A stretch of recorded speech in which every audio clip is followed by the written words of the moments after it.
ఇది వచ్చేసి మనకి పెన్షన్ స్కీము.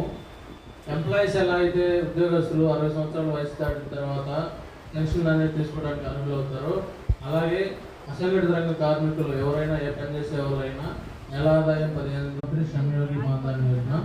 దీనికి మనం చేయవలసిందల్లా 18 సంవత్సరాల నుంచి 40 సంవత్సరాల లోపు వయసు వాళ్ళందరూ బ్యాంకు మేనేజర్ గారు మీకు ఎక్కడైతే బ్యాంక్ అకౌంట్ ఉందో అక్కడ మేనేజర్ గారిని సంప్రదించి మేము ఈ పథకంలో ఎన్రోల్ అవ్వాలనుకుంటున్నామంటే వాళ్ళు ఎన్రోల్ చేస్తారు, లేదా కామన్ సర్వీస్ సెంటర్లో అయినా ఎన్రోల్ చేస్తారు. మీ ఆధార్ కార్డు మీ బ్యాంక్ అకౌంట్ తీసుకెళ్తే సరిపోతుంది. మీరు నెల నెల కట్టాల్సిన అమౌంట్ వచ్చేసి 55 రూపాయల నుంచి 200 రూపాయల వరకు ఉంటుంది. అంటే అది మన వయసును బట్టి ఉంటుంది. 18 సంవత్సరాల వాళ్ళు ఎంత కట్టాలి, తర్వాత 1 సంవత్సరం వయసు పెరిగితే ఇంకొంచెం అమౌంట్ పెరుగుతా కట్టాల్సి వస్తుంది. అలాగే మనకు వచ్చే పెన్షన్ కూడా 1000 రూపాయల నుంచి 5000 వరకు వచ్చే అవకాశం ఉంది. కాబట్టి మనం ఎంత పెన్షన్ రావాలనుకుంటున్నాం, మన వయసు ఎంత ఉంది దాన్ని బట్టి మనం కట్టే